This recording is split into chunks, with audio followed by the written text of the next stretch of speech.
साहस सरोकार।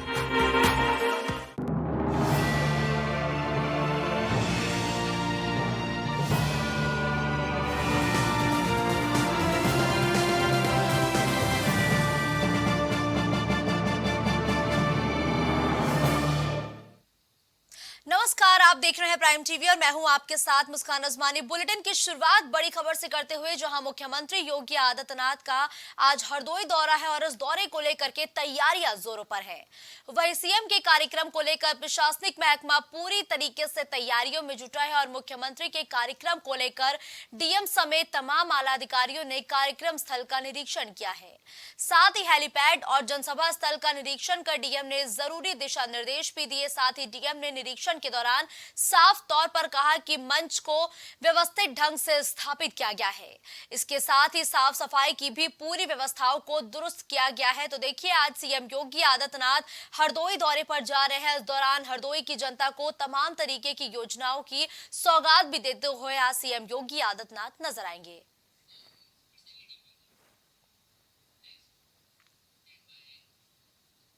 प्रदेश कार्यकारिणी सदस्य सपा पवन विश्वकर्मा को 247 विधानसभा विश्वनाथगंज विधानसभा का विधानसभा संगठन प्रभारी बनाया गया है।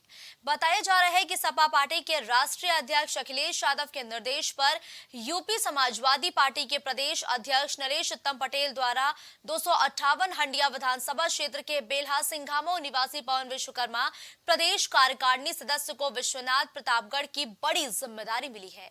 वहीं पवन विश्वकर्मा ने कहा कि पार्टी ने जो भी जिम्मेदारी दी है उसे निष्ठा पूर्वक मजबूती के साथ पूरी करूंगा।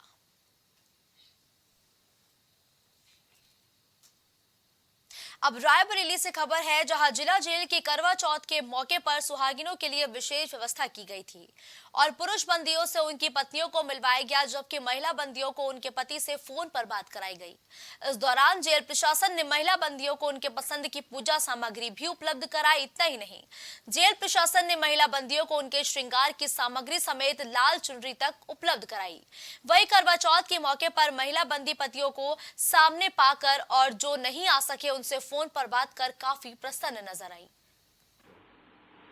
जेल प्रशासन की तरफ से माननीय कारागार मंत्री जी के आज सुबह विशेष निर्देश हुए थे, तो उस निर्देशों के तहत उनको सारा पूजा की सामग्री दिलवाई गई और व्रत जो उन्होंने रखा, तो उसमें उन्होंने जो भी अपने अपने अलग अलग परिवारों से आए हुए लोगों के अलग अलग मान्यताएं होती हैं कि हमें पूजा में ये चाहिए, किसी को ये चाहिए, तो हर चीज़ उनको उपलब्ध कराई गई। और उसके अलावा फिर जो बंदियों के पति, जिन महिला बंदियों के पति जेल में बंद हैं, उनको उनसे मिलवाने का भी पूजा के बाद हम लोगों ने व्यवस्था की, और जिनके पति नहीं हैं यहाँ पर, उनसे पीसीओ से उनकी बातचीत करवाने की व्यवस्था की गई। वहीं संगम नगरी प्रयागराज में भी करवा चौथ के महापर्व पर प्रयागराज के विभिन्न स्थानों पर सुहागिनों ने पति के सुख संपन्नता और दीर्घायु होने की कामना की है।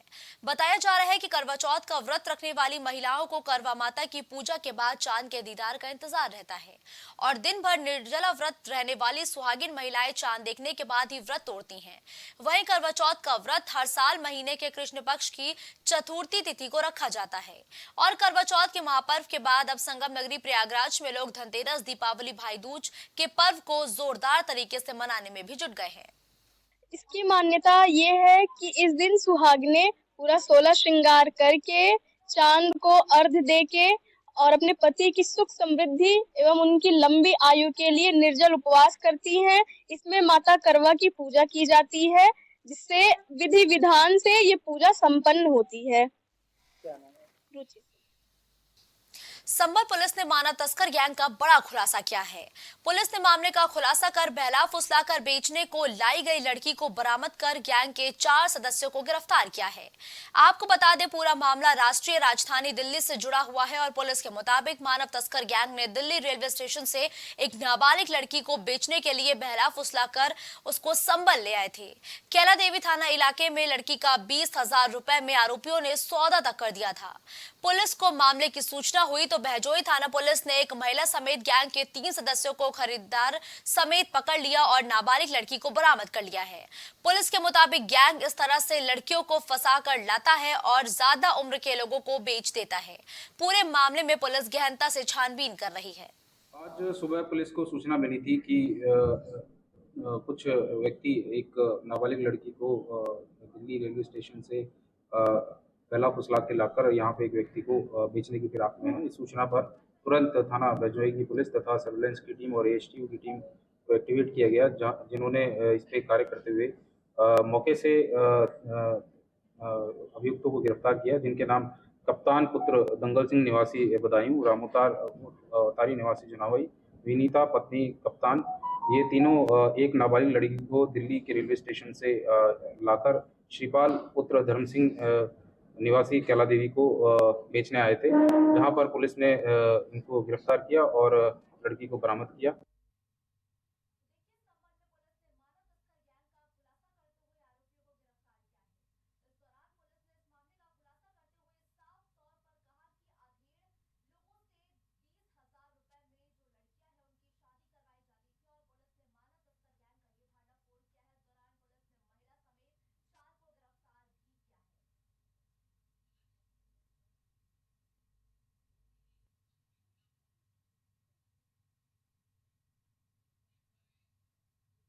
अब खबर कानपुर से है, जहां फोन पर पत्नी को 3 तलाक देने का हैरतअंगेज मामला सामने आया। जहां सऊदी अरब में नौकरी कर रहे शौहर ने अपनी पत्नी को फोन कर ही 3 तलाक दे डाला। पत्नी का कसूर सिर्फ इतना था कि उस मजलूम ने घरेलू फंक्शन के लिए आई ब्रो बनवा ली थी, जिसके चलते पति ने फोन पर ही पत्नी को तलाक दे डाला। मामला बादशाही नाका थाना क्षेत्र का है। वहीं पीड़ित महिला की शिकायत के बाद पुलिस कमिश्नर ने पूरे मामले पर जांच के आदेश दिए हैं। बार केस तो हो गया, 3 बार केस तो हो गया। अब बाद में जब उनके माँ बाप आ रहे हैं तो उनके सामने बात हो रही, वो इनकार कर रहे कि हमने नहीं कहा है। पुलिस के पास गए आप लोग? पुलिस उनसे भी यही बताया, पुलिस से भी उन्होंने उनको फोन करा, बुलाया, आए नहीं, कोई नहीं आया। जब काजी ने बुलाया, काजी से बात हुई, जब नोटिस गई उनके घर, वारंट गया, कुछ भी गया, तो फिर वो लोग काजी के पास आए। देखो कहाँ बनी है, तो कहीं बनी तो है। फिर वीडियो कॉल काट के कह रहे हैं कि हमने मना किया था, हमारी बात नहीं मानी, चल अच्छा चल तू तलाक ले, चल तलाक ले, चल तलाक ले, ऐसे ही बोल के काट दिन फोन। फिर आप लोग कहाँ गए, दारूकजा गए, क्या बात हुई? वहाँ पर हम नहीं गए थे, अम्मी हमारी पता करने के लिए गई थी, पूछने के लिए। तो उन्होंने कहा कि वो अब कह दिन है तो हो गया है, कह दिन है तो हो गया है। और उन्हीं से अम्मी से जो भी बात हुई है उनसे कह दिन कि जो कह दिन तो हो गया है। फिर अम्मी आ गई थी, फिर उनका नंबर ले ली था, तो वहाँ से कांटेक्ट कर रहे थे, उन्हीं से बात हो रही थी। फिर उन्होंने बुलवाया था, तो फिर आए थे, वो यही चीज़ कह रहे थे। नहीं, हमारी बात उनसे नहीं हुई। को भेजो, नहीं तो फिर हम एक नोटिस तुम्हें सऊदी भेजेंगे और एक यहाँ इंडिया को भेजेंगे ताकि तुम यहाँ आओ। तो किसने कहा ये? पुलिस वाले ने, दरोगा ने। वहाँ पे जो बैठे थे वही कहे ना, फिर नहीं ठीक है हमारे घर से कल आएंगे। तो फिर कोई नहीं आया उनके घर से, कोई लाइन तो उनके पास कोई नहीं आया। उनके घर से भी कोई नहीं आया, पुलिस ने बुलाया। अपने शौहर से यहीं पे बैठ के ही तकती पे तो ऐसे ही मैं सामने फंक्शन था, शादी। ये थाना बादशाही नाका पर एक महिला के द्वारा एक प्रार्थना पत्र दिया गया था, जिसमें उसके द्वारा बताया गया कि जो महिला है उसके ससुराली जनों के द्वारा उसे दहेज के लिए प्रताड़ित किया जा रहा है। साथ ही अभी कुछ दिन पहले इस महिला के पति ने इसे सऊदी अरब से इस बात पर तलाक दे दिया कि इस महिला के द्वारा अपने पति के मना करने पर अपनी आई क्लोज बनवाई गई थी। जैसे ही मामला संज्ञान में आया, तत्काल पुलिस ने इसमें कार्रवाई करते हुए मुकदमा पंजीकृत किया है। अगली खबर प्रयागराज से है, जहां फूलपुर तहसील के लीलापुर गांव से एक गालीबाज कोटेदार का वीडियो सोशल मीडिया पर वायरल हुआ था, जिसमें कोटेदार राजेश कुमार भारतीय राशन लेने गए एक बुजुर्ग को गाली देते हुए नजर आ रहे थे, जिसके बाद ग्रामीण कई बार दबंग कोटेदार के खिलाफ शिकायत भी कर चुके थे, जिसकी खबर को प्राइम टीवी ने प्रमुखता से चलाया था। और खबर चलने के कुछ ही घंटे बाद खबर का असर हुआ, जिसके बाद सहायक पुलिस आयुक्त थरवई ने मामले को संज्ञान में लेते हुए अब कार्रवाई किए जाने की बात कही है। मैं जंग बहादुर यादव, सहायक पुलिस आयुक्त थरवई, कमिश्नरेट प्रयागराज में कार्यरत हूँ।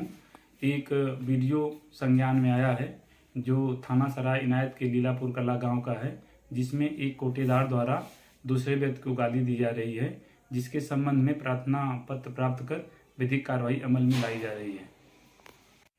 मैं जंग बहादुर यादव, सहायक पुलिस आयुक्त थरवई कमिश्नरेट प्रयागराज में कार्यरत हूँ। एक वीडियो संज्ञान में आया है जो थाना सराय इनायत के लीलापुर कला गांव का है, जिसमें एक कोटेदार द्वारा दूसरे व्यक्ति को गाली दी जाती है। अब कौशाम्बी से खबर है, जहां मंजनपुर कोतवाली परिसर में साइबर क्राइम थाने का उद्घाटन किया गया। इस दौरान प्रयागराज जोन के एडीजी भानु भास्कर ने फीता काट कर इस साइबर क्राइम थाने का शुभारंभ किया। और आपको बताते चले कि इस साइबर क्राइम थाने में एक इंस्पेक्टर समेत 2 सब इंस्पेक्टर और 9 पुलिसकर्मी भी तैनात किए गए हैं। साइबर क्राइम थाने में साइबर फ्रॉड से संबंधित मुकदमे अलग से दर्ज कर मामले का खुलासा भी किया जाएगा। आज कौशाम्बी जनपद में हम लोगों ने यातायात मार्ग की शुरुआत उत्तर प्रदेश शासन की तरफ से, उत्तर प्रदेश डीजीपी मुख्यालय की तरफ से एक वहाँ का यातायात जागरूकता अभियान रखा। इस पर विशेष जोर देने के लिए ताकि लोग जो है ट्रैफिक के नियमों का सम्मान करें। साथ में सभी विभागों के समग्र प्रयास से जितने भी हमारे हताहत होते हैं या ट्रैफिक एक्सीडेंट्स होते हैं या कहीं भी कोई दिक्कतें आती हैं, उसकी सभी विभागों के समग्र प्रयास से जिला अधिकारी के निर्देशन में हमारा रोड सेफ्टी का मीटिंग भी होता है। पुलिस अधीक्षक साहब उसके अध्यक्ष, उसके सदस्य हैं। आरटीओ, एआरएम रोडवेज वो सभी उसके सदस्य हैं। साथ में नगर निकाय के जितने लोग हैं उनको वैध टैक्सी स्टैंड, वैध ऑटो स्टैंड, वैध बस स्टैंड के लिए बनाने के लिए उनको प्राधिकृत किया गया है। रायबरेली पुलिस को बड़ी सफलता मिली है, जहां रायबरेली पुलिस के सर्विलांस टीम ने अलग अलग जगहों पर चोरी या लापता हुए करीब 101 मोबाइल फोनों को बरामद कर फोन मालिकों को सुपुर्द कर दिया है। गौरतलब है कि रायबरेली एसपी ने कुछ महीनों पहले एक ऐसा पोर्टल जारी किया था जिसमें घर बैठे ही लोग खोए हुए मोबाइल फोन की शिकायत दर्ज करा सकते हैं, जिन पर कार्रवाई करते हुए सर्विलांस टीम ने कुल 101 मोबाइल फोन बरामद कर उनके स्वामियों को सौंप दिया है।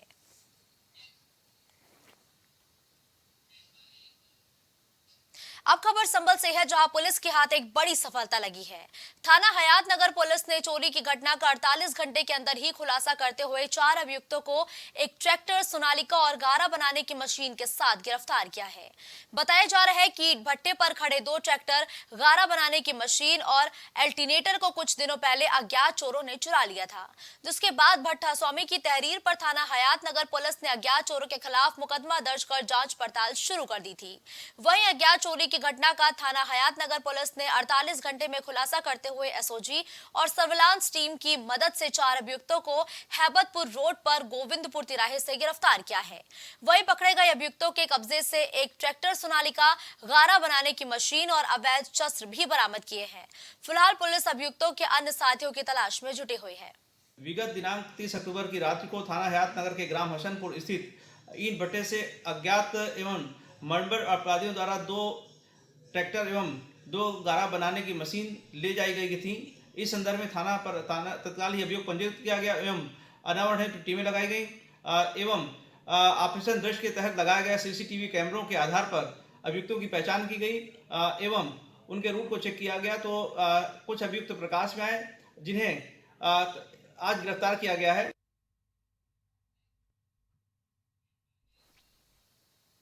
अब खबर लखनऊ से है, जहां जवाहर भवन के सामने सस्ते प्याज की वैन लगी है और बताया जा रहा है कि केंद्र सरकार ने सस्ते प्याज के लिए ये वैन लगवाई है और इस वैन पर 25 रुपए प्रति किलो के हिसाब से प्याज मिल भी रहा है।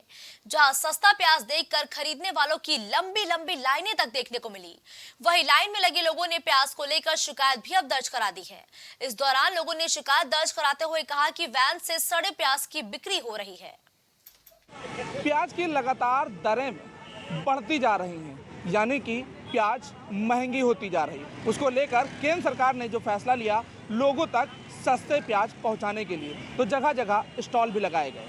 उसमें अगर हम एक तस्वीर की बात करें तो राजधानी लखनऊ की जो तस्वीर आपके सामने दिखाएंगे, ये तस्वीर है हजरतगंज के जवाहर भवन के बाहर की, जहां पर ये आप स्टॉल देख रहे हैं। स्टॉल पर साफ तौर से एक बैनर लगा हुआ है। उस बैनर पर साफ तौर से लिखा गया है, भारत सरकार द्वारा रियायती दरों पर प्याज की बिक्री 25 रुपये प्रति किलो, यानी कि जिस तरीके से 25 रुपये किलो के दर पर प्याज बेची जा रही है तो उसको खरीदने के लिए लोगों की भीड़ भी काफ़ी उमड़ चुकी है। यहाँ पर लोग लंबी कतार में खड़े हुए हैं जो कि प्याज खरीदने के लिए आए हैं। आप यहाँ पर साफ तौर से देख रहे हैं प्याज लगातार खरीद रहे हैं लोग, ग्राहक। यहाँ पर अगर हम इन लोगों से अगर बातचीत भी करने की कोशिश करेंगे तो पहला सवाल मेरा यही रहेगा, ये बताइए आप प्याज की जो खरीदने के लिए आए हैं बाहर से, यहाँ पर कितनी दरें सस्ती हैं? यहाँ 25 रुपए किलो यहाँ है, 80 रुपए किलो मार्केट है।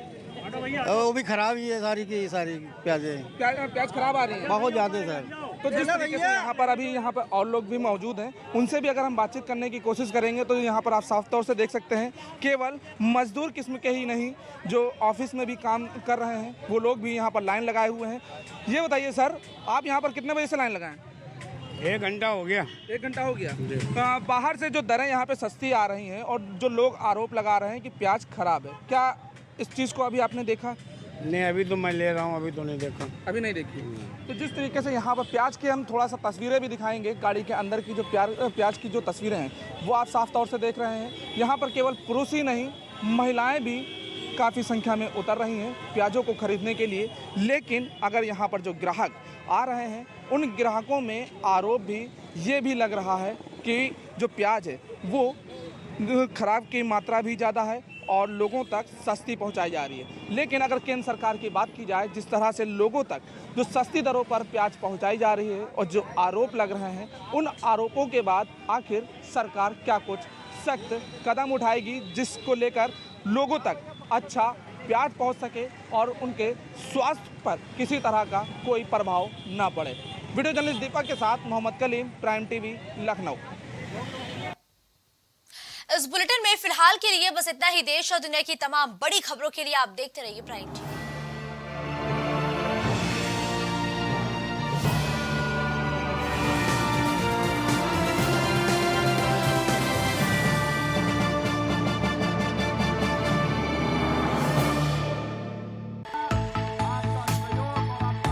कुछ भाव पुष्प। आप देख रहे हैं प्राइम टीवी, सच